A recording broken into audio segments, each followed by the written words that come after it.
تاریخ کے پنوں میں کچھ نام ایسے ہیں جو آج بھی ایک گہرے راز کی طرح ہیں، اور ان میں سے ایک نام ہے کاؤنٹ آف سینٹ جرمن کا، ایک ایسا شخص جس کی زندگی ایک معمہ تھی اور جس کی موت شاید کبھی ہوئی ہی نہیں۔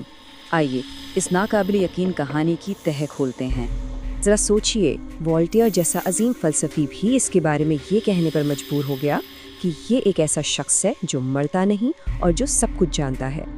بس یہی الفاظ تھے جنہوں نے سینٹ جرمین کو ہمیشہ کے لیے ایک لیجنڈ بنا دیا۔ تو آخر یہ تھا کون؟ یہی تو اصل سوال ہے۔ اس کی شناخت اس کی کہانیوں کی طرح ہی ایلوسو تھی۔ یورپ کے شاہی درباروں میں وہ ہر بار ایک نئے نام سے سامنے آتا تھا۔ ایک نام تھا مارکویس آف مونٹفیریٹ۔ اسپین پہنچ کر وہ کاؤنٹ بیلا مارے بن جاتا تھا۔ ہر ملک میں ایک نئی شناخت، ایک نیا ٹائٹل۔ اور جرمنی میں وہاں وہ خود کو پرنس ریگوزی کہلواتا تھا اور دعویٰ کرتا کہ وہ ٹرانسلوینیا کے کسی شاہی خاندان کا شہزادہ ہے۔ پھر روس میں وہ کاؤنٹ سولٹیکوف کے نام سے جانا گیا۔ یہ صرف نام نہیں بدل رہے تھے، یہ ایک سوچی سمجھی حکمت عملی تھی، خود کو ہمیشہ ایک راز بنائے رکھنے کی۔ تو آخر یہ راز تھا کیا؟ آئیے اس لیجنڈ کو سمجھتے ہیں جس نے اسے اتنا مشہور کر دیا۔ اسے لا فانی عجوبہ شخص آخر کہا کیوں جاتا تھا؟ دیکھیے، اس کے بارے میں جو کہانیاں تھیں وہ بالکل ہی ناقابل یقین تھیں۔ دعویٰ تھا کہ اس کے پاس آب حیات ہے، وہ ہیروں کو پگھلا سکتا ہے، اور سب سے عجیب بات، اسے کبھی کسی نے کچھ کھاتے ہوئے نہیں دیکھا۔ یہی وہ باتیں تھیں جنہوں نے اسے ایک زندہ لیجنڈ بنا دیا تھا۔ مشہور مہم جو جیکومو کاسانووا کی جب اس سے ملاقات ہوئی تو وہ بھی دنگ رہ گیا۔ اس نے لکھا کہ کاؤنٹ اتنا دلچسپ گفتگو کرنے والا تھا کہ لوگ کھانا بھول کر بس اسے سنتے رہتے تھے۔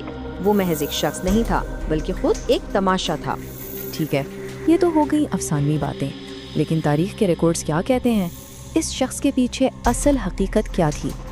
اور حقیقت یہ ہے کہ وہ صرف کہانیاں سنانے والا نہیں تھا، وہ ایک کمال کا موسیقار تھا، ایک ماہر کیمیا دان، کئی زبانیں روانی سے بولتا تھا، اور یہاں تک کہ فرانس کے بادشاہ کے لیے ایک سفارتکار کے طور پر بھی کام کر چکا تھا۔ یہ وہ اصلی صلاحیتیں تھیں جنہوں نے اسے یورپ کے سب سے اونچے حلقوں تک پہنچایا۔ اس کی شخصیت اتنی ہی پیچیدہ تھی جتنی اس کی کہانیاں۔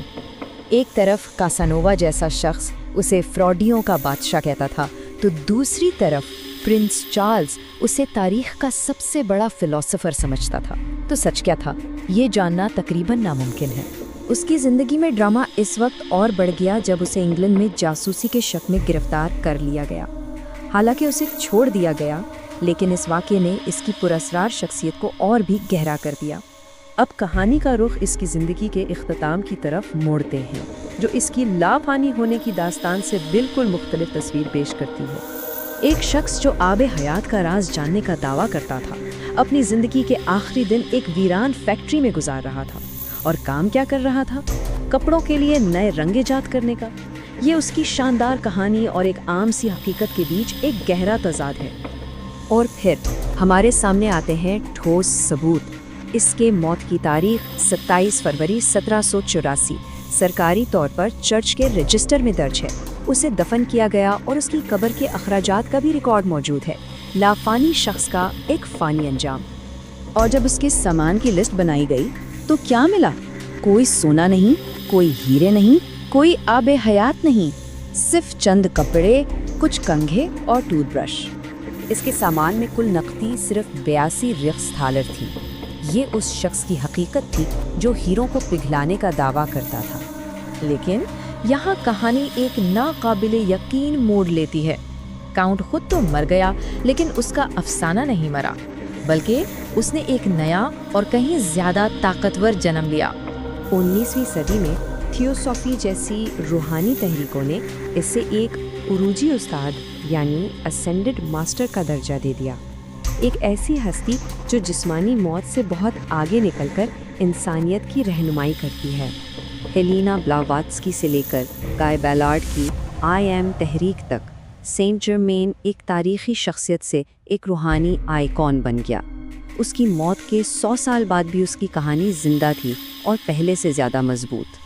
ان روحانی روایات کے مطابق وہ تاریخ کی کئی عظیم شخصیات کی شکل میں جنم لے چکا تھا، جن میں سر فرانسس بیکن بھی شامل ہیں۔ وہی فرانسس بیکن جن کے بارے میں کچھ لوگ کہتے ہیں کہ انہوں نے شیکسپیئر کے ڈرامے لکھے تھے۔ تو آخر میں ہم کہاں کھڑے ہیں؟ کیا وہ ایک مہم جو تھا ایک افسانہ تھا یا ایک روحانی استاد؟ خلاصہ یہ ہے کہ ہمارے سامنے دو کہانیاں ہیں۔ ایک تاریخ کے پنوں میں درج ہے، ایک ایسے شخص کی جو پیدا ہوا اور مر گیا۔ دوسری کہانی عقیدے اور تصور میں زندہ ہے، جو وقت کی قید سے آزاد ہے۔ اور یہ ہمیں اس آخری سوال پر چھوڑ جاتا ہے، کیا کاؤنٹ کی کہانی صرف تاریخ کا ایک دلچسپ واقعہ ہے، یا یہ اس بات کی یاد دہانی ہے کہ بعض اوقات افسانے حقیقت سے زیادہ طاقتور اور پائیدار ہو سکتے ہیں؟